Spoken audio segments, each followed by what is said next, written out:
चिलचिलाती धूप और रसोई में पसीने से भरी हेमलता बाहर आकर अजय से कहती है, इतनी गर्मी है, अब और नहीं होगा मुझसे ये चूल्हा चौका। दो जुड़वा बेटों की माँ होकर अगर मैं ही खाना बनाऊं तो क्या फायदा। तो क्या कहना चाह रही हो आप? अरे वही जो आप समझ रहे, अपने बेटों की बहुएं ले आओ और रसोई से मुझे छुट्टी दे दो। ठीक है, फिर 2 भाइयों के लिए एक ही घर की 2 लड़की ले आते, एक साथ दोनों की शादी भी कर देंगे। पैदा साथ हुए और साथ में शादी भी हो जाएगी, ससुराल भी एक ही होगा दोनों का। बाकी सब तो ठीक है, लेकिन एक ही घर की 2 लड़की लाने की गलती मत कीजिए, वरना दोनों मिलकर हम पर दबदबा बनाना चाहेगी। फिर दोनों एक ही जैसे सब कुछ करेगी, मुझे नहीं चलेगा वो सब। ठीक है, तब एक घर क्या, एक शहर की लड़की भी नहीं लाएंगे। बस इतनी दूर दूर की लड़की लाऊंगा मैं कि उनकी कोई आदत ही मैच नहीं करेगी। अजय सौरभ और गौरव के लिए लड़कियां देखने लगता है। अजय अगवे से कहता है, भाई मुझे 2 सुंदर और संस्कारी बहुएं चाहिए, वो भी 2 अलग अलग शहर की।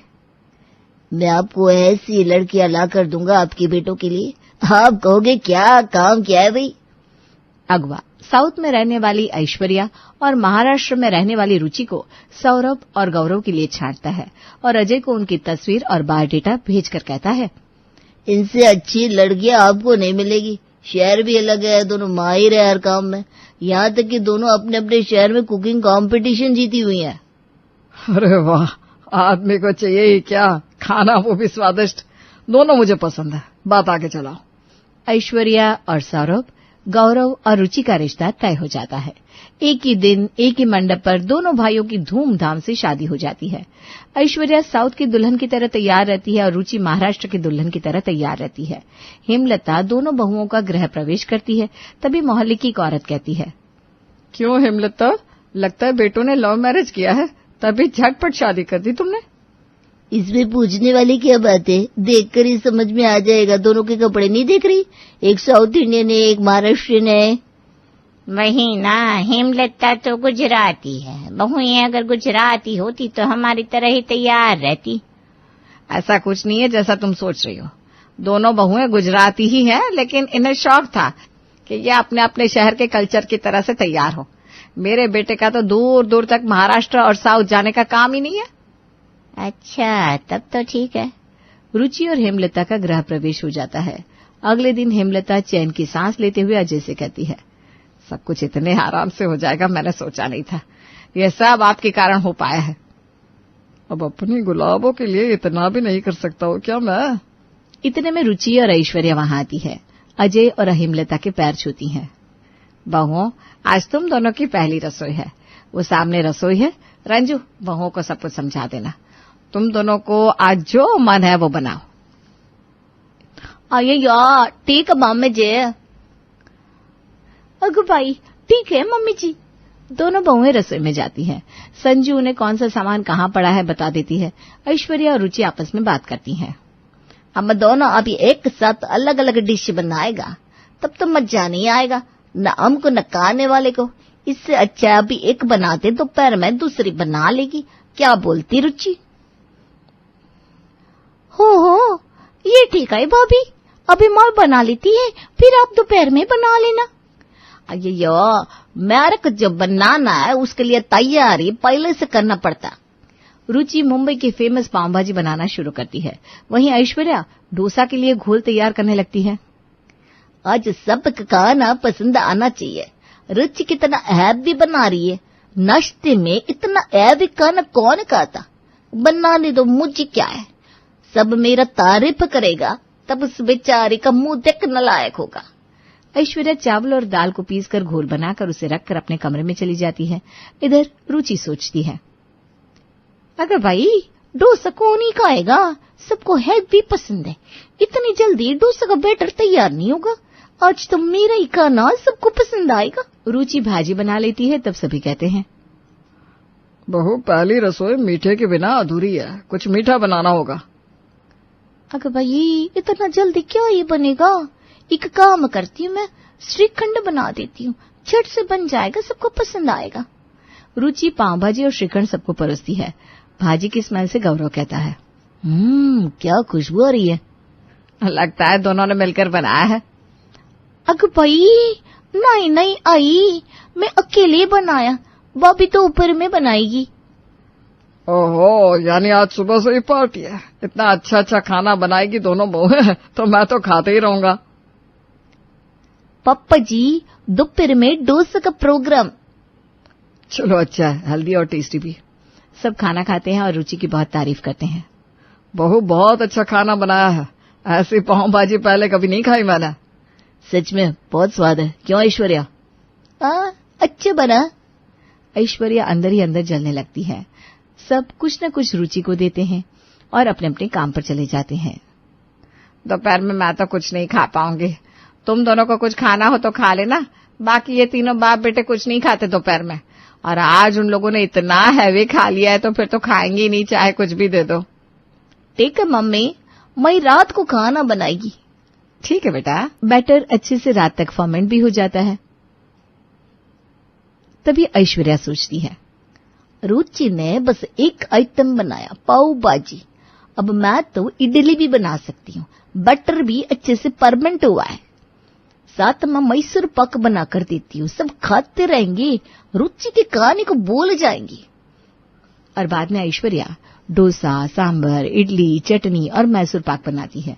सब घर आते हैं और सांभर की खुशबू सबको अच्छी लगती है। गौरव कहता है, क्या बन रहा है? खुशबू बहुत अच्छी आ रही है। आप लोग मुंह हाथ धो लो, मैं खाना लगाती। हाँ, भूख बहुत लग रही है। सब खाने के टेबल पर आते हैं। ऐश्वर्या खाना लगाती है। अच्छा हुआ इडली डोसा बनाया है, रात में हल्का भी रहेगा और स्वादिष्ट भी। मुझे तो इडली वैसे भी बहुत पसंद है, नाश्ते के लिए रख देना। अभी तो खा ले, पहले ही सुबह की चिंता करने लगा। बहू तो यही रहेगी, कौन सा भागी जा रही है, जब मन करेगा बना देगी। भाभी टू गुड। हेमलता अपने हाथ के सोने की अंगूठी निकालकर ऐश्वर्या के हाथ में रख देती है और रुचि देखती रह जाती है। थैंक यू मम्मा जी। सब ऐश्वर्या को कुछ न कुछ देते हैं और बहुत तारीफ भी करते हैं। यहाँ रुचि का खून सूख जाता है। वो मन ही मन कहती है, अगर भाई कल नाश्ते में बड़ा पाव और मिसल पाव बनाएगी। भाभी को क्या लग रहा है, उन्होंने मेरे को मात दे दी, मैं हार मानने वाले में से नहीं है। इधर ऐश्वर्या खुद को रुचि से सुपीरियर मानने लगती है। अगले दिन सुबह पहले रुचि रसोई में चली जाती है। इतने में ऐश्वर्या भी रसोई में जाती है और रुचि सोचती है, इन्होंने फिर से कुछ बना दिया तो मेरी पहचान कैसे बनेगी इस घर में, इसको इधर से भेजना ही पड़ेगा। रुचि ऐश्वर्या से कहती है, अगर भाई भाभी अब रहने दो, मैं खाना बनाएगी ना, अब दूसरा काम कर लो। अय्यो रुचि, वो इनको ना इडली खानी थी तो वही गरम करने आई थी। अभी भैया गरम नाश्ता करेंगी, मैं उनसे बाद में बात कर लेगी ना। ठीक है। ऐश्वर्या रसोई से चली जाती है और रुचि वड़ा पाव के साथ मिसल पाव बनाती है और सबको परोसती है। अब क्या रोज पाव भी मिलेगा? ज्यादा बोल मत, खाकर देख कितनी मेहनत से बनाया है रुचि ने। बहू मैं तो रोज रोज ये पाव पाव नहीं खाने वाली हूँ, मुझे ना सिंपल हल्का खाना अच्छा लगता है। बहू मुझे भी हल्का खाना ही पसंद है, जैसे कि खिचड़ी। पप्पा जी चक्कर तो देखिए एक बार। माँ पापा खाकर तो देखो, अगर वो इतना कह रही है तो। हाँ हाँ खाती हूँ ना। हेमलता वड़ा पाव और मिसल पाव खाकर देखती है और कहती है, बहू बनाया तो ठीक है, लेकिन मुझे ना ये सब पसंद नहीं है। खा लूंगा, मुझे ठीक लग रहा है। बहू एक बड़ा पाव पैक भी कर देना। अच्छा, जब आपको खाना है तो खा लीजिए, मुझे देखकर झूठ का ड्रामा क्यों कर रहा है? दे बहू, इन्हें और बना कर दे। तुम भी क्या बोल रही हो, मैं पहले भी कौन सा खाता था। गौरव और सौरभ मुंह दबाकर हंसने लगते हैं। खाकर रोज की तरह तीनों बाप बेटे अपने अपने काम पर चले जाते हैं। इधर ऐश्वर्या खुद से कहती है, अय्या तब सबके दिल से मेरे को निकलने का प्लान है इस महाराष्ट्र का। अरे तू रुक, मैं भी रात में उत्तपम बनाकर सबके दिलों में कैसे घर बनाकर घुसती हूँ, देख तू। ऐश्वर्या उत्तपम की तैयारी करके आराम से अपने कमरे में चली जाती है। शाम को सब आते हैं, फिर फ्रेश होकर खाने को बैठते हैं। उत्तपम देखकर सभी के चेहरे पर बाजा बज जाता है, लेकिन फिर भी सब खा लेते हैं। अब रोज हर वक्त ऐश्वर्या और रुचि जब देखो अपने अपने शहर का खाना ही बनाती है। इसी तरह एक हफ्ता बीत जाता है।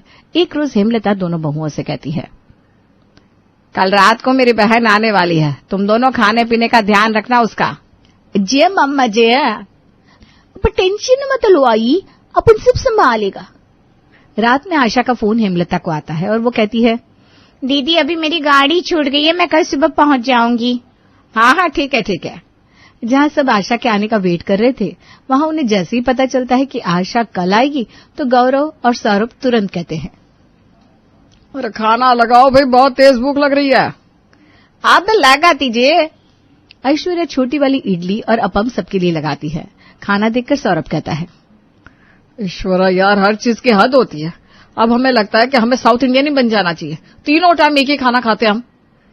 इडली, डोसा, सांबर, चटनी चटनी चटनी। रुचि हंसने लगती है। गौरव कहता है, तुम क्यों हंस रही हो? तुम भी तो वही हो, भाजी वड़े पाव पाव पाव पाव। बाहो, तुम दोनों से खाना जो रोज लोग खाते हैं, रोटी दाल चावल, वो नहीं बनाया जाता क्या? ये सब खा खा कर हम थक गए, कुछ अलग बनाओ। तुम दोनों को कंपटीशन करना है तो जहाँ कंपटीशन होगा खाने का वहां करना। अपने महाराष्ट्रियन और साउथ इंडियन खाने से हमारा पेट खराब ना करो। आशा को ये सब खाना बिल्कुल पसंद नहीं है। अब तुम लोग अपने महाराष्ट्रियन और साउथ इंडियन खाने को छोड़कर कुछ अलग बनाओ। ऐश्वर्या और रुचि का मन खराब हो जाता है और वो दोनों सबके खाने के बाद खुद खाने बैठती हैं। अगर भाई खाना तो अच्छा है, भाई मेरे को तो इडली पसंद आई। अय्या, मेरे को पाव भाजी बहुत पसंद आया। हम दोनों एक दूसरे को इनके सामने अच्छा साबित करने में लगा है। और इन लोगों को कोई परवाह नहीं है, हम दोनों ही बाहर से, तो क्यों ना हम दोनों साथ में रहे ताकि एक दूसरे का सुख दुख बांट सके। अच्छा, मैं क्या सोच रही हूँ, क्यों ना हम दोनों मिलकर कोई ऐसा डिश बनाए जिसमें इनको बोलने का मौका ही ना मिले। महाराष्ट्रियन और साउथ इंडियन। ऐसा कौन सा खाना बनाएगी?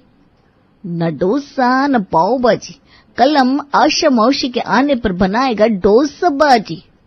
गजब भाभी, ऐच बनाएंगे, कुछ अलग नहीं, बिल्कुल अलग।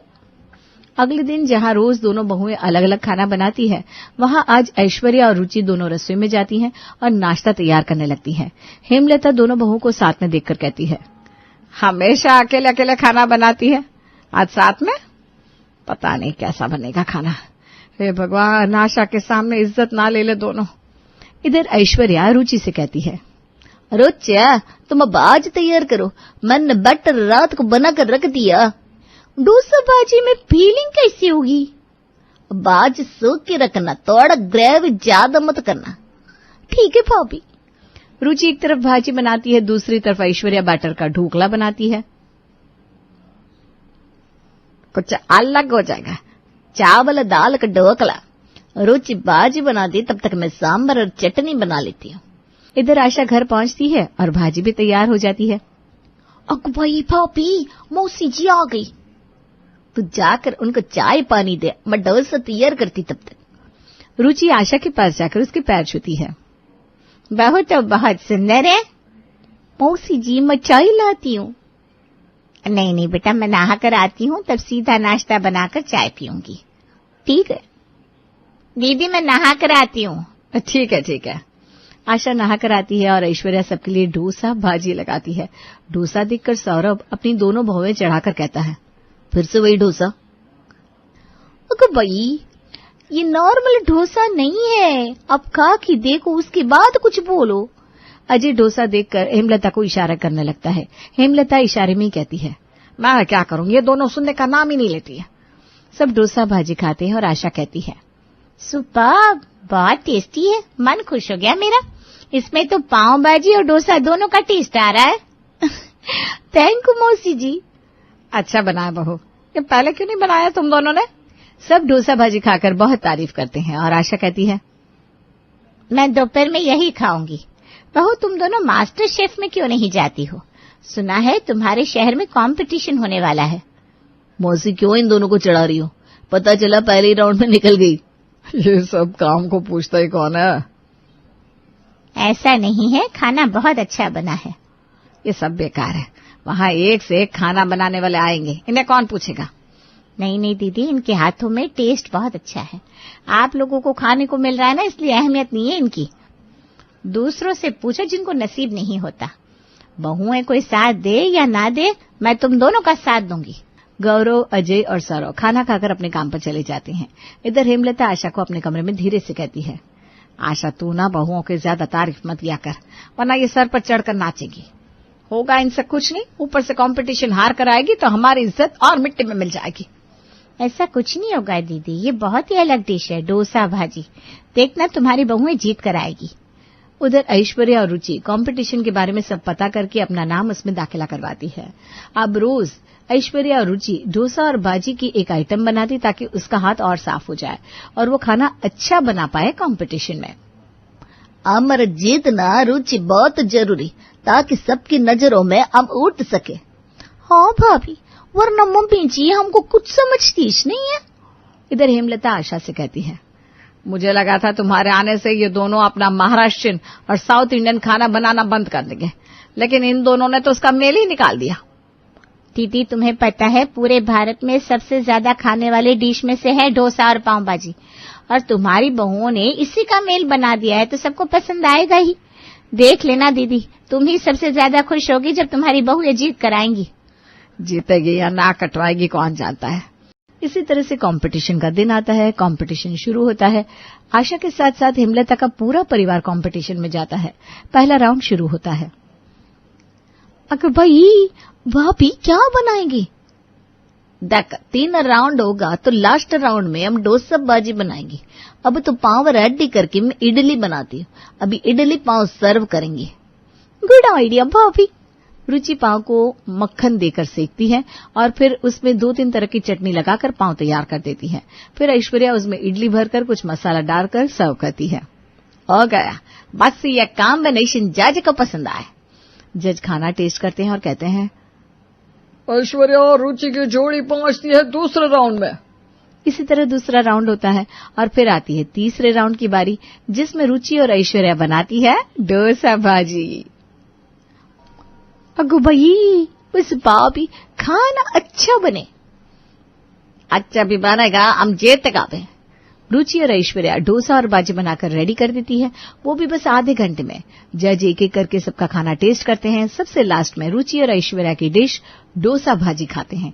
खाते ही उनके मुंह से निकलता है, वाह क्या कॉम्बिनेशन है साउथ इंडियन और महाराष्ट्रियन का। पूरे नंबर मिलते हैं तुम्हें। तारीफ के लिए तो कोई शब्द ही नहीं है। हमेशा देवरानी जेठानी एक दूसरे की दुश्मन होती है, लेकिन आज तुम दोनों देवरानी जेठानी ने ये मुहावरा बदल दिया। रुचि और ऐश्वर्या की जोड़ी जीत जाती है और पूरे शहर में उनके नाम के चर्चे होने लगते हैं। इधर आशा कहती है, क्यों दीदी, मैंने कहा था ना, जीत गई ना दोनों। हाँ, जीत तो गई। अब हमारे घर में हर समय डोसा भाजी ही बनेगा। सब हंसने लगते हैं और ऐश्वर्या और रुचि सबकी नजरों में अपनी जगह बना लेती है। किसे इतना घूर घूर कर देख रहे हो? अरे किसी को भी नहीं, मुझे लगा कि मैं उसे जानता हूँ, शायद वो मेरे ऑफिस में ही काम करती है। ओह अच्छा, जिस तरह उसे घूर रहे हो, कभी मुझे ऐसा घूरा है एक बार भी आज तक शादी के बाद? अरे ऐसी कोई बात नहीं है। अच्छा तुम कुछ खाओगी क्या? 15 दिन में एक बार मुझे घूमने लेकर आते हो तो कुछ खिलाओगे भी नहीं क्या? अरे बाबा, मैंने कहा मना किया। उषा और विराट एक रेस्टोरेंट में जाते हैं। दोनों खाना खाने लगते हैं। उषा विराट का फोन लेकर पूरा चेक करती है कि किससे बात कर रहा है, किससे नहीं। तभी एक लड़की वहां आती है और विराट से कहती है,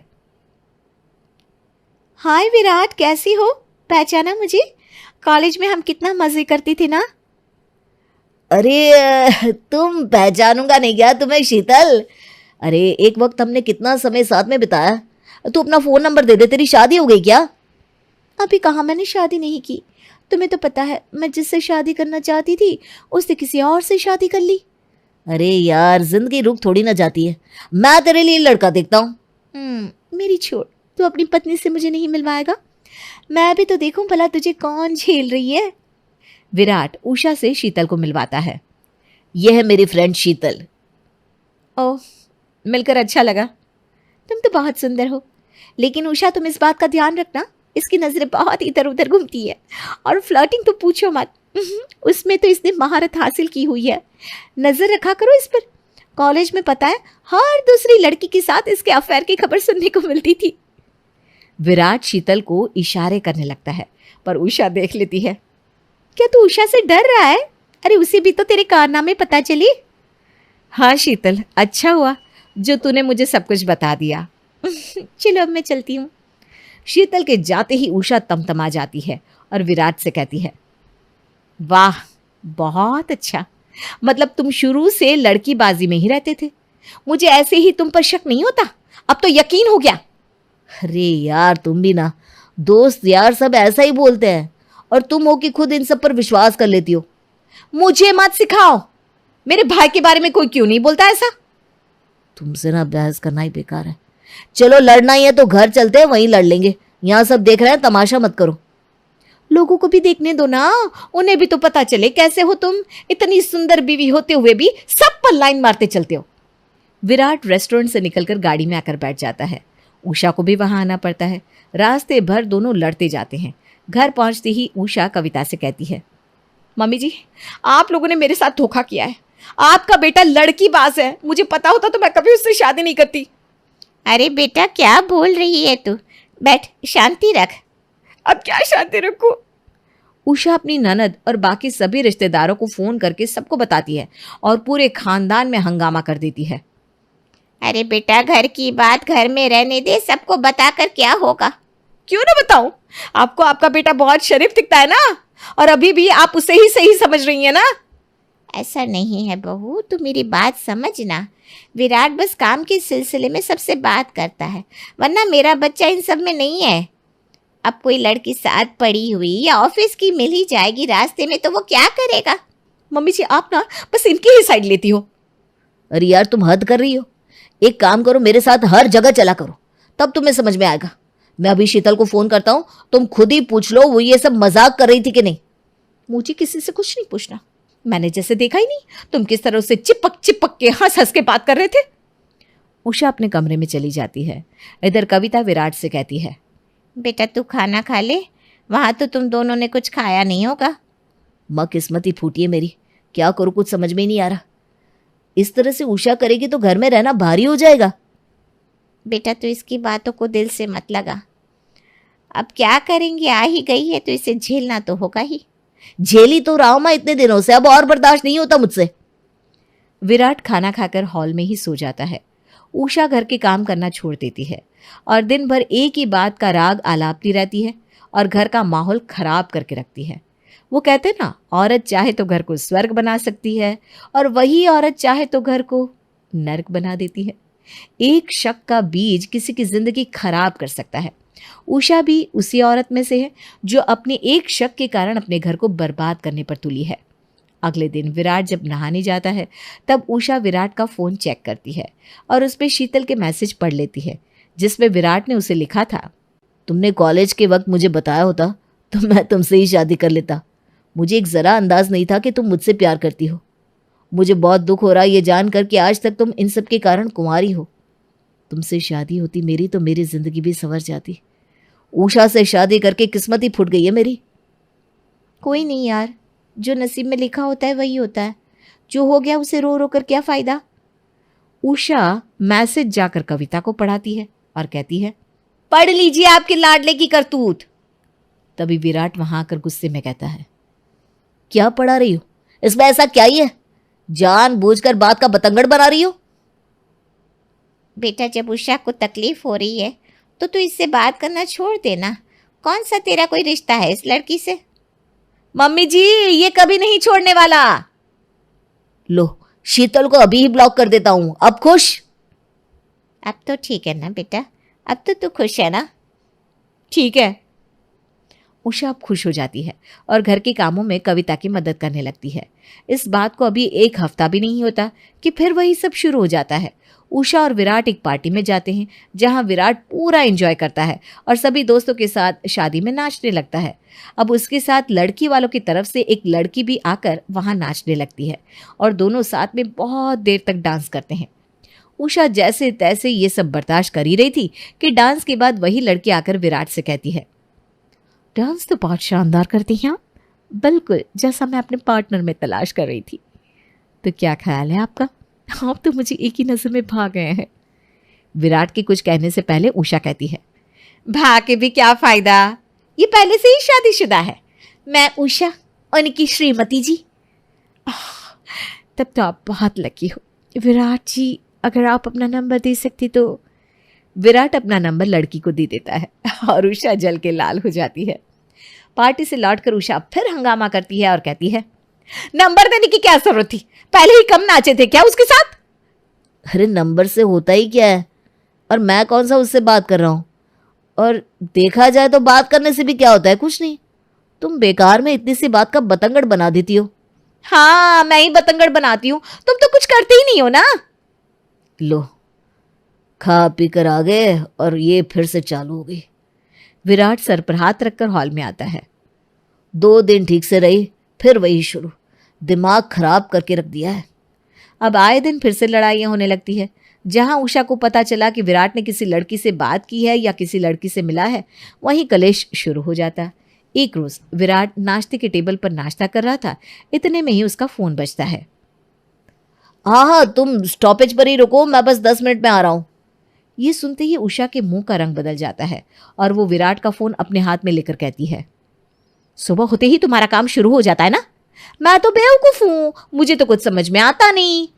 अरे क्या बोले जा रही हो तुम? उसे भी ऑफिस जाना है, रास्ता एक ही है, तो साथ में आ जाएगी, उसमें क्या है? तुम्हारा रास्ता मैं समझ रही हूँ। हाँ, तुम भी ना सब पर शक करती हो, क्या करूं मैं? कविता घर के काम में लगी रहती है। इधर जैसे ही विराट ऑफिस के लिए निकलता है, उषा भी उसका पीछा करने लगती है। यहाँ स्टॉपेज पर विराट चांदनी को बैठा लेता है और उषा का पारा ये देखकर गर्म हो जाता है। अच्छा, तो अब ये नई आ गई है, लड़की ताड़ने की आदत हो गई इसे, इसीलिए विराट ने पहली वाली को निकाल दिया क्योंकि वो तो बूढ़ी लगने लगी थी। हर बार इस आदमी को कोई ना कोई मिल ही जाती है। इधर गाड़ी में विराट चांदनी से कहता है, चांदनी यार, तुमने कुछ टिफिन में लाया है क्या? हाँ, मैं तुम्हारे लिए लाई हूँ, फिक्र मत करो। आज फिर से तुमने नाश्ता नहीं किया? अरे नहीं किया, तुम्हारा फोन आते ही उषा रोज की तरह शुरू हो गई और मैं उठकर आ गया। यार क्या कॉमेडी है तुम्हारी बीवी। हाँ, तुम्हें तो हंसी आएगी ना, मैं झेलता हूं, मुझे पता है, तुम्हें क्या पता चलेगा। दोनों ऑफिस पहुंच जाते हैं।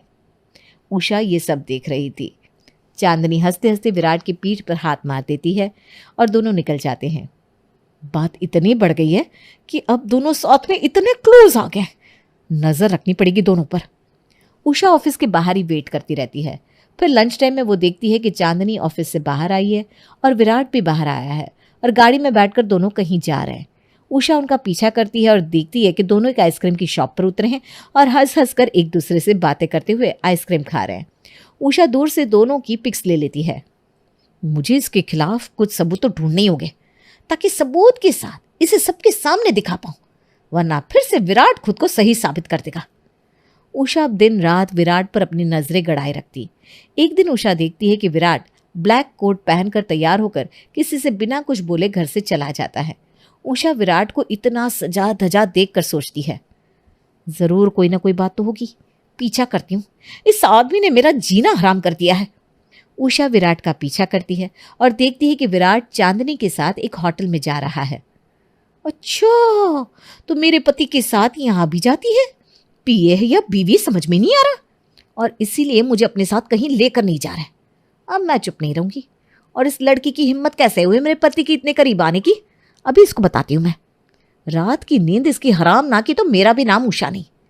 उषा चुपचाप अपने घर वापस चली आती है और देर रात को जब विराट वापस घर आकर सो जाता है, उषा उठकर उसके मोबाइल से चांदनी का नंबर निकाल लेती है। अगले दिन विराट के उठने के साथ उषा कहती है, कल की शाम तो बहुत रंगीन होगी। चांदनी जो साथ में थी?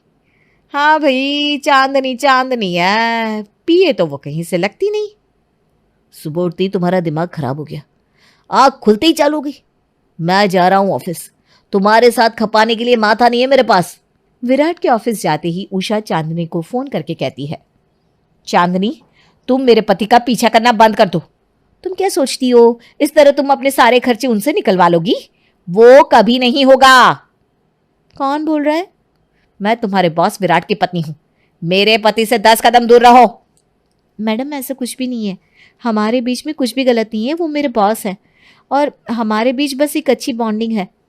वो सब मुझे नहीं पता, बस ये याद रखो, अगर मैंने उन्हें तुम्हारे साथ कहीं देख लिया तो मैं तुम्हारी हालत खराब कर दूंगी।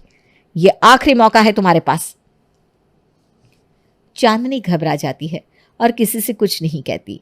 फिर अगले दिन उषा अचानक विराट के ऑफिस आ जाती है और सीधा उसके कैबिन में घुस जाती है, जहां वो देखती है कि विराट चांदनी को केक खिला रहा है। उषा का पारा चढ़ जाता है और वो उसे एक तमाचा मार देती है। एक बार में तुम्हें समझ में नहीं आता? बेशरम कहीं की, सबके पति पर ऐसे ही डोरे डालती हो। ये क्या है उषा, दिमाग तो सही है ना तुम्हारा? आज चांदनी का बर्थडे है, तुम्हें तो हर चीज में शक होता ही रहता है। जाओ मेरे ऑफिस से, अभी यहां तमाशा मत करो। चांदनी ऑफिस से रोती हुई चली जाती है। विराट भी उसके पीछे पीछे चला जाता है। चांदनी, चांदनी रुको, मुझे माफ कर दो। सर, इस बार मैं आपकी पत्नी को नहीं छोड़ूंगी, उसे मैं सबक सिखा कर रहूंगी। मेरी इंसल्ट करके उसने सही नहीं किया। मैं भी उसे सबक सिखाना चाहता हूं, दुखी दुखी कर रखा है हमें। अगली शाम विराट चांदनी को लेकर अपने घर आता है और उसे कविता के सामने लाकर खड़ा कर देता है। बेटा, ये कौन है? मम्मी जी, ये वही है चांदनी जिसके पीछे आपका बेटा भाग रहा है। ये क्या सुन रही हूं मैं विराट? हाँ मम्मी, ये मेरी गर्लफ्रेंड है और आज से ये यहीं रहेगी। अरे दिमाग तो ठीक है तेरा। उषा मेरी बहू है और वो यहां रहेगी, कोई उषा की जगह नहीं ले सकती।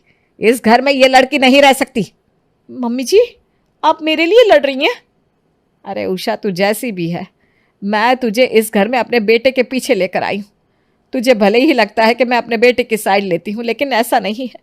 अगर वो गलत है तो मैं कभी भी उसकी साइड नहीं लूंगी। चांदनी, तुम अपने घर वापस लौट जाओ, इस घर में तुम्हारे लिए कोई जगह नहीं है। मम्मी जी, यही अब मेरा घर है, विराट को छोड़कर मैं कहीं नहीं जाऊंगी। मुझे उषा दीदी से कोई दिक्कत नहीं है, वो भी मेरी बड़ी बहन की तरह इस घर में साथ में रह सकती है। मम्मी, चांदनी रहेगी तो इसी घर में, और वो भी मेरे साथ मेरे कमरे में ही। उषा, तुम्हें रोज मुझसे दिक्कत होती है ना, तो चली जाओ घर से। विराट चांदनी को लेकर अपने कमरे में चला जाता है और दरवाजा बंद कर लेता है। उषा कमरे पर हाथ मारने लगती है और दरवाजा बजाते बजाते कहती है, ये मेरा कमरा है चुड़ैल, मेरे कमरे से बाहर निकल, तुझे मैं जान से मार दूंगी। मेरे कमरे में घुसने की हिम्मत कैसे की तूने? उषा दरवाजा बजाती रह जाती है। फिर भी दोनों आराम से सो जाते हैं और दरवाजा नहीं खोलते। उषा भी दरवाजे पर ही सो जाती है। इधर कविता के मन में सांप लौटने लगता है। वो कहती है, इस तरह तो 2 जिंदगी खराब हो जाएगी। मुझे विराट को रोकना होगा और उषा को संभालना होगा। कविता उषा को उठाती है और अपने पास सुला लेती है। बहू, हमें एक साथ इस वक्त से लड़ना होगा। विराट को हमें इस लड़की के हाथ से वापस लाना होगा। मम्मी जी, मुझे हमेशा से लगता था कि आप मेरे खिलाफ है, लेकिन आज आप मेरे लिए अपने बेटे के खिलाफ हो गई। अगले दिन सुबह उठने के साथ ही चांदनी नहा धोकर रसोई में जाने लगती है तो उषा उसका रास्ता रोक लेती है। मुझे अंदर जाने दो, विराट के लिए नाश्ता बनाना है। यह घर मेरा है और विराट मेरा पति है। इस घर में वही होगा जो मैं चाहूंगी। तुम मेरी रसोई में नहीं घुस सकती। तुम मेहमान हो और मेहमान की तरह रहो। रसोई में बस घर की बहू ही जा सकती है। मैं कोई मेहमान नहीं हूं इस घर में। बेटा, तुम अपने घर लौट जाओ। एक शादीशुदा मर्द के साथ रिश्ता रखना सही बात नहीं है। तुम्हें जो खाना पीना है बाहर खाओ, और यहां तुम उम्मीद भी मत करना कि कोई तुम्हें कुछ देगा। चांदनी रोते हुए विराट से कहती है, अब क्या मैं इस घर में रसोई में नहीं जा सकती? फिर तुम मुझे यहां लेकर क्यों आए हो? माँ, क्या है ये सब? चांदनी रसोई में क्यों नहीं जा सकती? अरे नहीं जा सकती। किस हक से वो रसोई में जाएगी? किस हक से मतलब? मेरी गर्लफ्रेंड है ये। गर्लफ्रेंड है तो इसे घर के बाहर रख। घर में बस बीवी का हक होता है। ऐसी बात है तो इसे अपनी पत्नी बना लेता हूं। विराट सिंदूर लेकर चांदनी की मांग में भरने लगता है। लो, अब तो बन जाएगी ना ये तेरी बहू। उषा विराट का पैर पकड़कर रोने लगती है। विराट, ऐसा मत करो, मुझसे मेरा हक मत छीनो। पैर छोड़ मेरा। माफी मुझसे क्यों मांग रही है? चांदनी से मांग, जिसकी तुमने बेइज्जती की। चांदनी और मेरे बीच में कोई रिश्ता नहीं है। मेरा किसी लड़की के साथ कोई रिश्ता नहीं है, लेकिन तुमने मेरा जीना हराम कर रखा है। घर की बात बाजार में ले गई, इसीलिए हार कर मुझे ऐसा करना पड़ा। वही तो मैं सोचूं कि मेरा बेटा तो कभी ऐसा नहीं कर सकता, फिर आज भला कैसे हो गया ये? उषा, तुमने हद पार कर दी। तुमने दोस्ती जैसे पाक रिश्ते को गाली दी, इसीलिए मुझे ऐसा करना पड़ा। मुझे माफ कर दो चांदनी। विराट, अब से ऐसा नहीं होगा। मैं तुम पर शक नहीं करूंगी। चांदनी वहां से चली जाती है। उषा और विराट का घर वापस से बस जाता है। रमन गांव का एक सीधा सादा लड़का था, लेकिन उसने अपने जीवन में बहुत संघर्ष देखा था। इसलिए उसने मेहनत की और पढ़ लिख कर शहर में अच्छी नौकरी पर लग गया, ताकि उसे अपने जीवन में जितनी परेशानियां हुई उसके बच्चों को वो परेशानियां उठानी ना पड़े। अरे हर महीने ये बिजली का बिल इतना ज्यादा कैसे आ जाता है? थोड़ा ध्यान से चीजों का इस्तेमाल किया करो।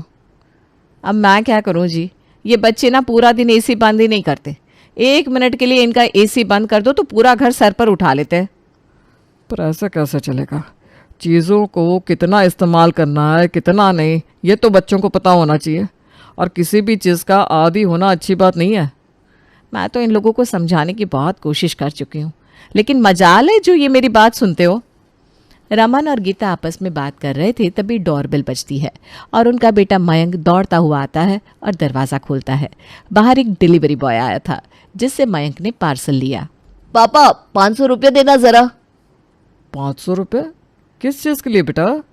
अरे बताता हूँ पापा, बाहर डिलीवरी वाला खड़ा है, उसे पैसे तो दे दो। अच्छा ये लो। रमन मयंक को पैसे देता है। मयंक डिलीवरी वाले को पैसे देकर अपने कमरे में जाने लगता है। अरे बेटा जरा बता तो दो क्या मंगाया है? पिज्जा मंगाया है पापा। क्या? पिज्जा? किस लिए मंगाया तुमने? जब मैंने घर पर सबके लिए खाना बनाया था तो खामखा ये मंगाने की क्या जरूरत थी? अरे मम्मा, रोज रोज ये घर का खाना खाने का मन नहीं करता। मेरा आज पिज्जा खाने का मन था तो मंगा लिया। मुझे अब आराम से कमरे में जाकर पिज्जा तो एंजॉय करने दो। उफ़ो, इनका ना ये हर दूसरे दिन का हो गया है। घर पर कितना भी अच्छा खाना बना लो, लेकिन फिर भी बाहर से खाना मंगाना है। किसी चीज़ की कोई वैल्यू ही नहीं है। अगली सुबह, मम्मा मैं कॉलेज जा रही हूँ। वो तो ठीक है, लेकिन गाड़ी की चाबी किस लिए ली है? 10 मिनट की दूरी पर है तेरा कॉलेज, इतनी दूर के लिए भी तुझे गाड़ी चाहिए? अरे तो क्या हो गया मम्मी, जब हमारे पास गाड़ी है तो गाड़ी लेकर जाने में बुराई क्या है? और वैसे भी गाड़ी में कॉलेज जाने में ना अलग ही मजा आता है। आप नहीं समझोगी। हद है। और तू ये दूसरी गाड़ी की चाबी लेकर कहाँ जा रहा है? कॉलेज जा रहा हूँ मम्मी, सुबह सुबह और कहाँ जाऊँगा? अरे जब कॉलेज ही जा रहा है तो पारुल के साथ चला जा। एक ही तो कॉलेज है तुम्हारा, अलग अलग गाड़ी लेकर जाने की क्या जरूरत है?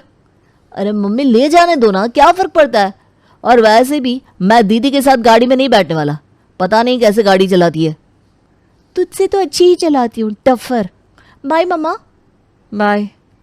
पारुल अपने दोस्तों के सामने शो ऑफ करने के लिए गाड़ी लेकर चली जाती है और उसका भाई भी घर में खड़ी दूसरी गाड़ी लेकर कॉलेज चला जाता है। तभी रमन नहा धोकर बाहर आता है। अरे गीता जल्दी से नाश्ता लगा दो। नाश्ता करके मुझे मनोहर भाई साहब के यहाँ पर उनसे मिलने के लिए जाना है। बहुत दिन से तबीयत खराब है उनकी। ठीक है, मैं अभी लेकर आती हूँ। गीता रमन के लिए नाश्ता लेकर आती है। तभी फर्श पर अचानक पानी भरने लगता है। अरे फर्श पर इतना सारा पानी कहाँ से आ गया? तुमने किचन की टैप चालू तो नहीं छोड़ दी? नहीं, मैं तो अभी किचन से आई हूँ, टैप तो बंद है। तो फिर पानी कहाँ से आ रहा है? तुम पारुल के कमरे में जाकर देखो, मैं मयंक के कमरे में जाकर देखता हूँ। कहीं वॉशरूम की टैप तो चालू नहीं छोड़ दी। रमन मयंक के रूम में जाता है तो देखता है उसी ने वॉशरूम की टैप को खुला छोड़ा हुआ था। वो जल्दी से उसे बंद करता है और गीता जब पारुल के रूम में जाती है तो उसके कमरे का एसी, पंखा सब कुछ ऑन था। वो उसे बंद करके बाहर आती है। इन बच्चों को कितना भी समझाओ लेकिन कोई बात समझती नहीं। एसी, पंखा सब कुछ चलता छोड़कर चले जाते। बिजली का बिल कितना आ रहा है, किस चीज की कितनी खपत हो रही है, कुछ सोचते ही नहीं। पता नहीं इन दोनों को कैसे समझा है। लापरवाही में पानी के टैप बंद नहीं किए, अब थोड़ी देर में पूरी टंकी खाली हो जाएगी। अच्छा चलो ये सब छोड़ो, मुझे गाड़ी की चाबी दो, मुझे निकलना है। अरे लेकिन गाड़ी की चाबी तो मेरे पास नहीं है। दोनों अपनी अलग अलग गाड़ियां लेकर गए हैं कॉलेज में। क्या? 10 मिनट की दूरी पर कॉलेज, और उसमें भी दोनों अलग अलग गाड़ियां लेकर गए? लेकर जानी ही थी तो एक लेकर चले जाते। मैं मनोहर भाई साहब के घर कैसे जाऊंगा? वैसे भी उनका घर इतनी दूरी पर है। कैब से जाऊंगा तो वो बहुत ज़्यादा पैसे मांगेगा। अब तो बस से ही जाना पड़ेगा। रमन के पास 2 गाड़ियां थी, लेकिन उसे फिर भी बस से अपने दोस्त के घर जाना पड़ता है। लेकिन अपने बच्चों की ऐसी लापरवाही और किसी चीज़ के लिए अहमियत ना देखकर वो बहुत ज़्यादा परेशान हो चुका था। वो अपने बच्चों को हर चीज़ की इम्पोर्टेंस समझाना चाहता था। गीता अगर ऐसा ही चलता रहा ना तो हमारे दोनों बच्चे कभी अपनी लाइफ में सीरियस नहीं हो पाएंगे और ना ही कभी कामयाब हो पाएंगे। क्योंकि जब तक इंसान को हर एक चीज़ की वैल्यू नहीं होती वो ऊंचाई तक नहीं पहुंच सकता। बिल्कुल ठीक कह रहे हो आप, लेकिन समझाए तो समझाए कैसे? इतनी बार तो बोल लिया, इतने प्यार से समझा लिया, लेकिन समझती नहीं। कभी कभी कुछ बातें बोलने से समझ में नहीं आती गीता। रोटी की कदर समझने के लिए भूख का सामना करना ज़रूरी होता है। जब तक भूख नहीं होगी रोटी की कदर भी नहीं होगी। गांव में चलते हैं जहां मैंने अपना बचपन बिताया और दिखाते हैं इन्हें गांव का संघर्ष कि कैसे लोगों का जीवन वहां बीतता है। दोनों बच्चों की वैकेशंस हो गई थी तो वो उन दोनों को अपने साथ गांव लेकर चलते हैं। उन्हें तो लगता था कि गांव की लाइफ बड़ी इजी होती है, लेकिन अब वो गांव में आए हैं तब उन्हें पता चलेगा कि गांव की असल जिंदगी होती कैसी है। बहुत गर्मी लग रही है, अंदर चलकर एसी चला ले क्या? अरे बेटा, ये एसी तो शहर में होते हैं, हमारे यहाँ पर ना कूलर होता है। अभी चिंटू कूलर में पानी डाल देगा तो कूलर चला लेंगे। कहाँ से कूलर में पानी डालूंगा, पानी तो आज आया ही नहीं। क्या इसका मतलब कूलर नहीं चलेगा? हाँ भैया, लेकिन अगर चलाना है तो कुएं पर से जाकर पानी लाना पड़ेगा, वो भी कम से कम 5-6 मटकी। हाँ तो कोई बात नहीं, तू और शीतल, पारुल और मयंक को साथ ले जाओ, चारों एक एक मटकी पानी लेकर आ जाओ। क्या मैं अपने सर पर पानी की मटकी रख कर लाऊंगी? No no no no no नहीं बेटा, एक एक मटकी लेकर आनी है और कुआं ज़्यादा दूर नहीं है, इसी बहाने तुम गाँव भी देख लोगे। हाँ जाओ। अरे लेकिन कुछ नहीं होता बेटा। हम भी अपने बचपन में कुएं से पानी भरकर लाते थे।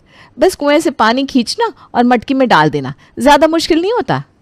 अब जैसे तैसे सब लोग मयंक और पारुल को चिंटू और शीतल के साथ कुएं से पानी लाने के लिए भेज देते हैं। लेकिन जो बच्चे अपने रूम से उठकर किचन तक भी पानी लेने के लिए ना जाते हों उनके लिए कुएं से पानी भरना कितना ही मुश्किल होगा। अरे यार, ये सब क्या है? ऐसे कैसे पानी निकालूं मैं इसमें से? कितना गहरा है ये, मैं तो खुद ही इसमें गिर जाऊंगा। अरे कुछ नहीं होगा मयंक भैया, हम इतने सालों से कुएं से पानी निकाल रहे हैं, एक बार कोशिश तो करो। अरे नहीं यार, मुझसे नहीं होगा, तुम ही कर लो।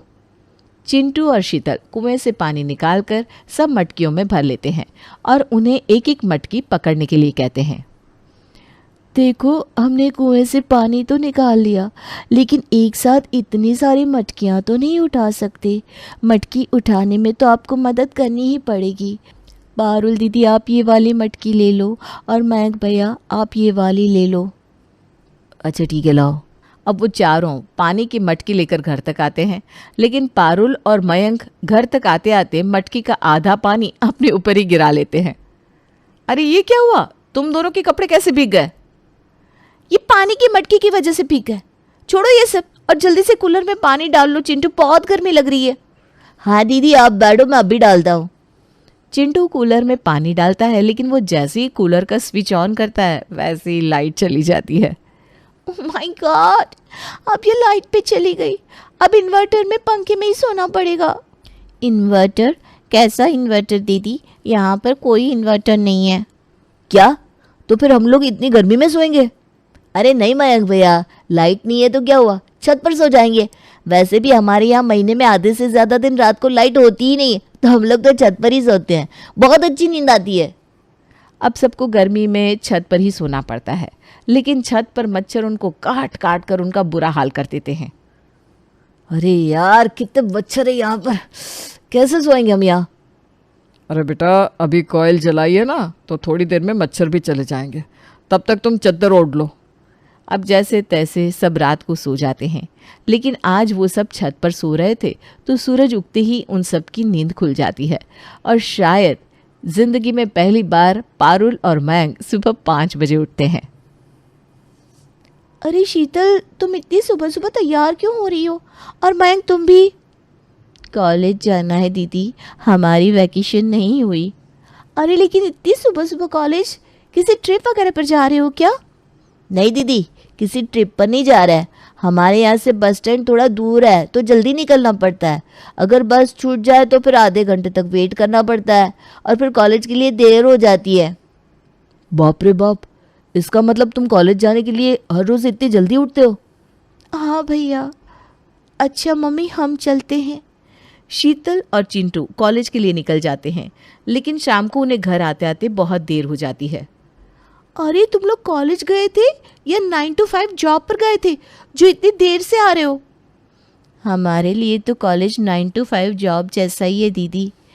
बस का ट्रैवल ही 2 से 3 घंटे का हो जाता है, उसमें भी अगर बस मिस हो जाए तो फिर क्या कहे। अरे चिंटू बेटा, घर पर थोड़ी सब्जियां खत्म हो गई है, तू जाकर ले आ। अरे बाहर जाकर सब्जियां लाने की क्या जरूरत है, मैं ऑनलाइन मंगा देता हूँ ना। नहीं भैया, यहाँ पर सब्जियों की ऑनलाइन डिलीवरी नहीं होती, वो तो खुद मंडी से जाकर लानी पड़ती है। मैं साइकिल लेकर जा रहा हूँ मम्मी, वरना बहुत टाइम लग जाएगा। अरे लेकिन साइकिल पर क्यों जा रहा है, घर पर बाइक खड़ी तो है, वो ले जा। अरे नहीं भैया, वो तो इमरजेंसी के लिए है, और मंडी तक क्या बाइक लेकर जाना, अगर पेट्रोल खत्म हो गया तो पेट्रोल पंप भी बहुत दूर है। मैं अभी गया अभी आया। चिंटू साइकिल पर जाकर सब्जी लेकर आता है। तभी रात को जब सब कमरे में सो रहे थे, पारुल की नींद खुलती है। वो देखती है कि चिंटू और शीतल दोनों पढ़ाई कर रहे हैं। अरे सुबह हो गई क्या? नहीं पारुल दीदी, अभी तो रात के 12:30 बज रहे हैं। क्या? तो तुम लोग सो क्यों नहीं रहे? सुबह तुम लोगों को कॉलेज नहीं जाना है क्या? जाना है, लेकिन ये हमारा रोज़ का रूटीन है। घर आते आते इतनी देर हो जाती है तो रोज़ रात को देर तक जागकर पढ़ना पड़ता है, वरना पढ़ाई ठीक से नहीं हो पाएगी। लेकिन ये भी कुछ सालों का स्ट्रगल है। एक बार पढ़ाई पूरी हो जाए और अच्छी सी जॉब मिल जाए, फिर टेंशन नहीं होगी। वाह यार, कितनी मेहनत कर रहे हो तुम दोनों अपने फ्यूचर के लिए।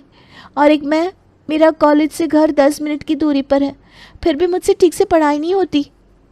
अगर हमने भी अपनी लाइफ में इतना स्ट्रगल ना देखा होता तो शायद हम भी इतनी मेहनत नहीं करते।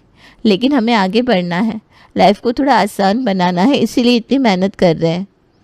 अब जैसे जैसे वो गांव में समय बिताते हैं, वैसे वैसे उन्हें चीज़ों की इम्पोर्टेंस समझ में आने लगती है। 2 दिन बाद, अरे आज तो तुम दोनों की छुट्टी है, तो घर पर मस्त पार्टी करेंगे। पार्टी तो करेंगे भैया, लेकिन उससे पहले खेत में जाकर काम करना है। क्या तुम लोग खेत का भी काम करते हो? हाँ भैया, बाकी दिन तो कॉलेज के चक्कर में ज़्यादा टाइम नहीं मिलता, तो छुट्टी वाले दिन खेत में जाकर पापा की हेल्प कराते हैं। अब भी चलो ना हमारे साथ, खेत में मज़ा आएगा। अच्छा ठीक है, चलो चलते हैं। मयंक और पारुल भी उन दोनों के साथ खेत में चले जाते हैं और उनके साथ मिलकर खेत में काम करते हैं। लेकिन पहली बार खेत में काम करके वो दोनों बहुत थक जाते हैं। खेत का काम करना तो बहुत मुश्किल है यार, तुम लोग कैसे सब मैनेज करते हो? मैनेज तो करना ही पड़ता है दीदी, पापा हमेशा से ही खेती बाड़ी का काम करते हैं, तो जब तक हम दोनों की जॉब नहीं लग जाती तब तक इस काम के अलावा हमारे पास कोई ऑप्शन भी नहीं है। खेत में काम करते हैं तो फसल बिकती है और उसी से फिर खर्चा चलता है। हाँ, और 2 साल पहले ना फसल खराब हो गई थी, बहुत दिक्कत हुई थी। पर अच्छा है, इस साल ऐसा कुछ नहीं है। अगर उस साल फसल खराब नहीं होती तो हम दोनों अपने लिए एक लैपटॉप ले लेते। पर कोई बात नहीं, बिना लैपटॉप के भी काम तो चल ही रहा है ना। हाँ बेटा, मेरे बच्चों ने बहुत कुछ देखा है। बस अब मेरे बच्चे जल्दी से कामयाब हो जाए और हमारी तरह इन्हें आगे की ज़िंदगी गरीबी में ना बितानी पड़े। उनकी बात सुनकर अब कहीं ना कहीं पारुल और मयंक दोनों के दिमाग में उनके मम्मी पापा की कही हुई बातें घूमने लगती है कि कैसे उन्होंने भी तो अपनी लाइफ में स्ट्रगल किया था, लेकिन हमें उसकी ज़रा भी वैल्यू नहीं है। चलो बच्चों, अब घर चलते हैं। ये कुछ सब्जियां ले लो, मैंने खेत से तोड़ी है। सब घर आते हैं। अब पारुल और मयंक की वैकेशंस भी ख़त्म होने वाली थी, तो वो अपने घर वापस आ जाते हैं। मम्मा मैं कॉलेज जा रही हूँ, लंच दे दो। क्या लंच? हाँ मम्मी, मुझे भी दे देना। क्या बात है, आज दोनों को लंच लेकर जाना है? वरना तो हर रोज़ मैं इतना बोलती हूँ तब भी लेकर नहीं जाते और कैंटीन से ही खाते हो। हाँ, लेकिन आज से घर का ही खाएंगे। वो इतने दिन गांव में रहे तो आदत पड़ गई, और वैसे भी घर का खाना ज़्यादा अच्छा लगता है। अरे वाह, चलो कुछ तो अच्छा असर हुआ गांव में रहने का तुम लोगों पर। ये लो टिफ़िन, और गाड़ी की चाबी अंदर कमरे में रखिए, ले लेना। अरे गाड़ी लेकर क्यों जाएंगे मम्मी, पास ही में तो कॉलेज है, पैदल ही चले जाएंगे, इसी बहाने थोड़ी वॉक भी हो जाएगी। अच्छा ठीक है, फिर पैदल ही चले जाओ। दोनों भाई बहन आज गाड़ी से कॉलेज ना जाकर पैदल ही कॉलेज जाते हैं। तभी गीता उनके कॉलेज जाने के बाद उनके कमरे की सफाई करने जाती है। अरे ये कैसा चमत्कार हो गया आज, पारुल का कमरा एकदम साफ है, कोई सामान भी नहीं फैलाया हुआ है इसने। चलो कोई नहीं, अच्छा है, आज सिर्फ मयंक का कमरा साफ करना पड़ेगा। गीता मयंक का रूम साफ करने जाती है तो उसका रूम भी आज साफ था। ना ही आज दोनों में से किसी ने पानी का नल चालू छोड़ा था। एसी, पंखा, लाइट सब कुछ बंद था रात के समय। अच्छा सुनिए, मैंने सबके लिए बादाम वाला दूध बनाया है। बच्चे तो अपने अपने कमरे में टीवी देखते देखते ही पियेंगे। आप मयंक को दे आइए, मैं पारुल को दे आती हूँ। जैसे ही वो दोनों उनके कमरे में जाते हैं तो देखते हैं कि दोनों अपने कमरे में पढ़ाई कर रहे थे। अरे आज सूरज पश्चिम से निकला है क्या? मेरा बेटा पढ़ाई कर रहा है, वो भी इतनी रात को। हाँ पापा, एग्ज़ाम्स आने वाले हैं ना, तो सिलेबस करना है और अच्छे मार्क्स भी तो लाने हैं। अब से रात को पढ़ाई चालू। मुझे भी आपकी तरह अच्छी जॉब लेनी है, वो ऐसे थोड़ी ना मिलेगी। यहाँ रमन को मयंक की ये बात सुनकर बहुत गर्व महसूस होता है और वहाँ पारुल को देखकर भी उसकी माँ बहुत खुश होती है। मम्मा, वैसे तो मैंने अलार्म लगाया है, लेकिन अगर मैं सुबह 5 बजे उठकर बाहर ना आऊँ तो आप प्लीज़ मेरे रूम में आकर ज़बरदस्ती मुझे जगा देना। अच्छा ठीक है बेटा, मैं जगा दूँगी, लेकिन अभी बहुत रात हो गई है। चलो दूध पीकर सो जाओ। बस अभी थोड़ी देर में सो जाऊँगी मम्मा, आप टेंशन ना लो। गीता और रमन अपने कमरे में आते हैं और दोनों के चेहरे पर मुस्कान थी। आपने जैसा सोचा था बिल्कुल वैसा ही हुआ। गायत्री दीदी के वहाँ पर जाने का फ़ायदा तो हो ही गया। बिल्कुल, मैं गांव में दीदी के घर ले जाकर बच्चों को जो समझाना चाहता था वो उन्हें समझ में आ गया। आखिरकार रमन अपने बच्चों को हर चीज़ की वैल्यू समझाने में कामयाब हो जाता है। और ये बात तो बिल्कुल सच है कि जब तक हम किसी चीज़ की कमी नहीं देखते या किसी काम के पीछे के स्ट्रगल को नहीं देखते, उसकी अहमियत हमें नहीं होती, क्योंकि इंसान का संघर्ष होता है जो उसे आगे बढ़ने के लिए प्रेरित करता है। सोनपुर शहर में सुमन नाम की नई नवेली बहू जब पहली बार ससुराल आई तो उसका स्वागत पूरे परिवार ने बड़े प्यार और धूमधाम से किया। धीरे धीरे सुमन अपने हंसमुख व्यवहार और विनम्रता से अपने ससुराल वालों के दिल जीतने लगी। वो हर काम को पूरी लगन और जिम्मेदारी से करती थी। धीरे धीरे सुमन को रसोई का काम भी अच्छे से संभालना गया। ये देखकर उसके सास ससुर आपस में बात कर रहे थे। देखा आपने, हमारी बहू कितनी होशियार है, उसने आते ही पूरे घर को संभाल लिया। होशियार क्यों ना हो, बहू की परख करना और सही बहू मिलना, ये दोनों बहुत किस्मत की बात है। अरे वाह माँ पापा, क्या बातें चल रही हैं? कुछ नहीं बेटा, बस यूं ही। और बताओ, तुम्हारा ऑफिस कैसा चल रहा है? पापा अभी तो सब ठीक है, क्योंकि हमारे नए मैनेजर अशोक मेहता बन गए, इसलिए ऑफिस में थोड़ी शांति रहती है। अच्छा बेटा, पुराना वाला मैनेजर बहुत तेज था क्या? अरे माँ, उसका ना ही पूछो, बिल्कुल संकी था वो। अच्छा, मैं अब ऑफिस के लिए निकलता हूँ। बेटा लंच रख लिया? जी पापा जी, मैंने लंच रख दिया है। अच्छा अच्छा, ठीक है बहू। एक दिन सुमन ने सोचा कि क्यों ना खाने में कुछ अलग किया जाए। उसको चटनियाँ बनाने का बड़ा शौक था, तो उसने आज एक नई तरह की चटनी बनाने का फैसला किया। सुमन किचन में मसालों को सलीके से जमाते हुए अपनी सास कमला से कहती है, माँ जी, मुझे लगता है कि खाने में थोड़ा नया करने से उसका स्वाद और बढ़ जाता है। क्यों ना हम हर दिन कुछ अलग अलग तरह की चटनियाँ बनाएं। चटनियाँ? वो भी हर दिन? बहू, चटनी तो बस खाने के साथ थोड़ा स्वाद बढ़ाने के लिए होती है, इतनी मेहनत क्यों? माँ जी, मुझे चटनियाँ बनाना बहुत पसंद है। मैं सोचती हूँ कि हर दिन कुछ नया ट्राई करूँ। अरे बहू, अगर चटनी में एक्सपेरिमेंट करोगी तो सारा खाना खराब हो जाएगा। सुमन ने बहुत ही प्यार से अपने ससुर की ना को हाँ में बदल दिया और वो हर दिन नए तरह की चटनी बनाने में लग गई। सुमन के चटनी बनाने के अनोखे शौक ने घर में अलग माहौल बना दिया। हालांकि उसकी सास को उसकी इस नई रेसिपी से परेशानी होने लगी। बहू, ये क्या रंग बिरंगी चटनी बनाती रहती हो? सादा धनिया पुदीना की चटनी से काम नहीं चलता क्या? माँ जी, सोचा थोड़ा नया ट्राई करूँ, शायद सबको पसंद आ जाए। कमला, बहू का नया स्टाइल देखकर लगता है कि हमारे घर में किचन शो शुरू हो गया है। पापा, कम से कम टेस्ट तो कर लीजिए, क्या पता सुमन की चटनी का स्वाद आपके पुराने ज़माने के स्वाद से अच्छा हो। रोहित, ज़्यादा तारीफ मत कर, हमें लगता है ये चटनियाँ खाने के लायक भी नहीं है। माँ जी, चटनी में भी इनोवेशन हो सकता है, बस एक बार खाकर तो देखिए, अगर पसंद नहीं आई तो बंद कर दूंगी। ठीक है बहू, पर अगर तुम्हारी चटनी में वो दम नहीं निकला तो तुम उसके बाद ऐसा कोई एक्सपेरिमेंट नहीं करोगी। पापा, फिर तो सुमन के चटनी प्रेम की क्लास लग जाएगी, लेकिन मेरा दावा है ये चटनी कमाल करेगी। ठीक है बहू, बना लो तुम्हारी चटनी, लेकिन ध्यान रहे चटनी के पीछे खाना ना छूट जाए। बिल्कुल नहीं माँ जी। वैसे आज की चटनी देखकर आप भी कहेंगी, वाह भाई वाह, घर में चटनी को लेकर बातचीत मजेदार होती जा रही थी। सुमन अपने रंग बिरंगे चटनी के प्रयोगों में जुट गई, जबकि परिवार वाले उसे बड़े ध्यान से परखने की तैयारी में थे। खाने की टेबल पर सब बैठे बेसब्री से नई चटनी का इंतजार कर रहे थे। तभी सुमन सबको चटनी परोसती है। ये क्या अजीब सा स्वाद है सुमन। चटनी का मतलब सादा और सरल होना चाहिए, ये इतने मसाले और रंग किस लिए? बहू, ये चटनी तो खाने से ज्यादा किसी सजावट की चीज लग रही है। माँ जी, मैंने सोचा कि कुछ अलग ट्राई करूं। मुझे ना ये रंग बिरंगी चटनियाँ नहीं चाहिए। अगर कुछ बनाना है तो सादी धनिया पुदीने की चटनी बनाओ बस। कमला की बात सुनकर सुमन की आंखों में उदासी झलक रही थी, लेकिन वो मन ही मन अपने फैसले पर कायम रहना चाहती है। अब रात में रोहित और सुमन कमरे में बात कर रहे थे। सुमन कमला की बात से अपनी चटनियों को लेकर उदास होती है। रोहित, आपको क्या लगता है मैंने कुछ गलत किया? माँ जी को मेरी चटनियाँ पसंद ही नहीं आ रही। सुमन, तुमने कुछ गलत नहीं किया, तुम्हारा तरीका अलग है, लेकिन मुझे विश्वास है कि एक दिन सबको तुम्हारी काबिलियत का पता चल ही जाएगा। लेकिन जब तक माँ जी खुश नहीं होगी मैं खुद को गलत ही समझती रहूंगी ना। तुम्हें चिंता करने की जरूरत नहीं है, तुम्हारी मेहनत और स्वाद एक दिन सबके दिल जीत लेगा। पता नहीं, क्या मुझे चटनी बनाना बंद कर देना चाहिए? अरे नहीं, बिल्कुल भी नहीं, बल्कि अब तो तुमको और भी ध्यान से ये काम करना चाहिए, क्योंकि तुमको खुद को साबित जो करना है।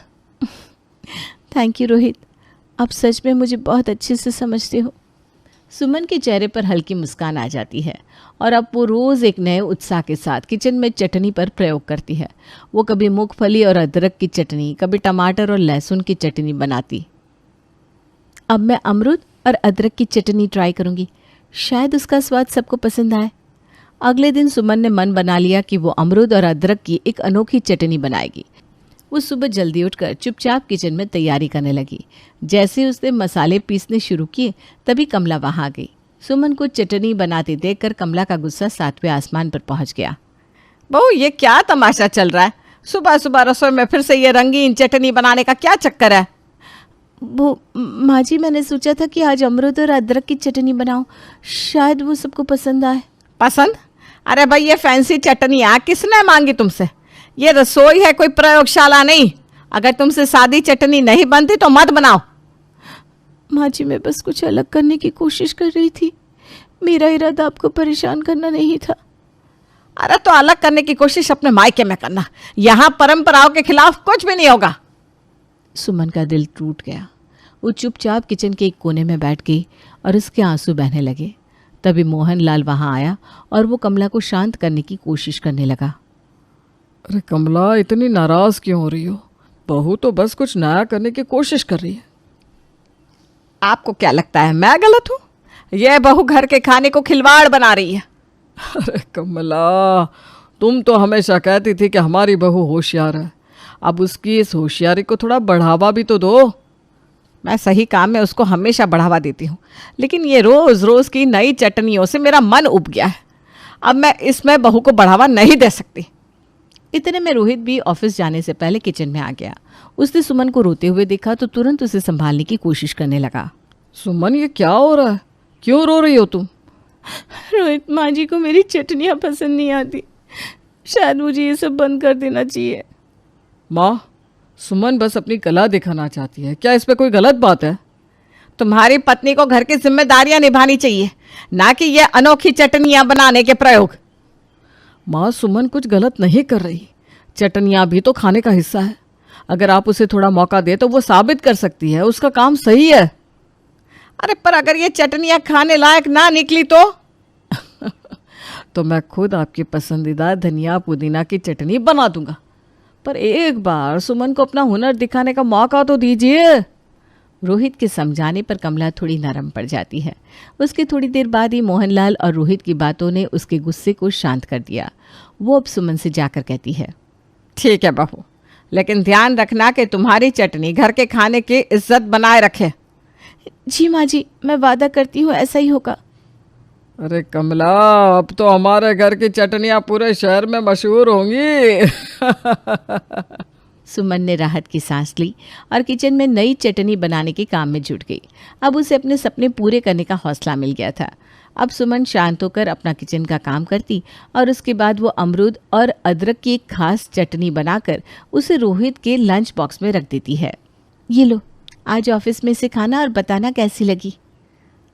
अगर ये चटनी ऑफिस में फेमस हो गई तो मैं तुम्हारी ऑफिस की स्टार बन जाऊंगी। ये सुनकर वो दोनों जोर से हंसते हैं। फिर रोहित ऑफिस चला जाता है। ऑफिस में लंच के दौरान जैसे ही रोहित अपना टिफिन खोलता है तभी वहाँ उसका दोस्त विक्रम आ जाता है और मजाक करते हुए उसके हाथों से उसका टिफिन लेकर उसे खोलता है। वो उसके लंच बॉक्स की चटनी देखकर चौंक जाता है। यार, ये कैसी चटनी है? ऐसी चटनी तो मैंने पहले कभी नहीं देखी। मेरी वाइफ की स्पेशल क्रिएशन चटनी है ये। वाओ, तब तो जरूर खानी पड़ेगी। पता तो चले मेरे भाभी जी के हाथों का जादू क्या है। विक्रम जैसे ही चटनी चखता है वो हैरान रह जाता है, क्योंकि चटनी का टेस्ट इतना अच्छा था कि वो उसके पूरे मुंह में घुल जाता है। वो खुशी से पागल सा हो जाता है और लंच बॉक्स लेकर भागते हुए सीधे मैनेजर अशोक मेहता के कैबिन में घुस जाता है। अरे विक्रम, क्या हुआ? ऐसे दौड़े क्यों चले आए?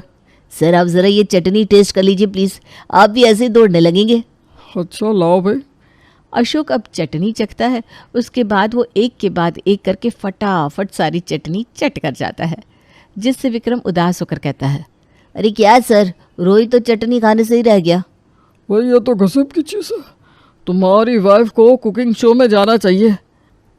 अरे सर, ये मेरी वाइफ ने बनाई है। अरे यार, ये विक्रम लंच बॉक्स लेकर आया तो मुझे लगा इसकी वाइफ ने बनाई है। बनाई तो है ना सर, मेरी भाभी जी ने। तभी रोहित के पास सुमन का कॉल आता है और वो उसे बताती है कि एक छोटे लंच बॉक्स में उसने और भी चटनी रखी है। ये सुनकर रोहित खुश होकर अपने कैबिन में आकर वो चटनी चखता है। उसके बाद बाकी के ऑफिस वालों को भी चटनी चखाता है। सब लोग चटनी की बहुत तारीफ करते हैं। वाह वाह, ये चटनी किसने बनाई है? लाजवाब है भाई, आज तक हमने ऐसी स्वादिष्ट और रंग बिरंगी चटनी नहीं खाई। ये मेरे दोस्त रोहित की पत्नी ने बनाई है, मस्त है ना? रोहित, मैं तुमसे एक बात कहना चाहता हूँ। जी बिल्कुल कहिए सर। रोहित, तुम्हें अपनी वाइफ को कल ऑफिस लेकर आना पड़ेगा, मुझे उनसे मिलना है। ओके सर, मैं उसको कल ले आऊँगा। रोहित खुश होकर सुमन को कॉल करता है और चटनी को लेकर ऑफिस वालों के रिएक्शन के बारे में भी बताता है, जिससे सुमन बहुत खुश होती है। उसे पहली बार अपनी मेहनत की पहचान मिली थी। अब घर आकर रोहित सबको चटनी खाकर लोगों का रिएक्शन क्या था ये बताता है। साथ ही उसके बॉस ने कल सुमन को ऑफिस बुलाया है ये भी कहता है। सुमन, तुम्हें अशोक सर ने कल ऑफिस बुलाया है, वो तुमसे मिलना चाहते हैं। मैं? लेकिन क्यों? क्योंकि उन्होंने तुम्हारी चटनी का जादू महसूस किया है। जरूर मोहित, तुम्हें बहू को कल ऑफिस ले जाना चाहिए। नहीं, मुझे नहीं लगता। वैसे जो तुम लोगों को सही लगे वैसा करो।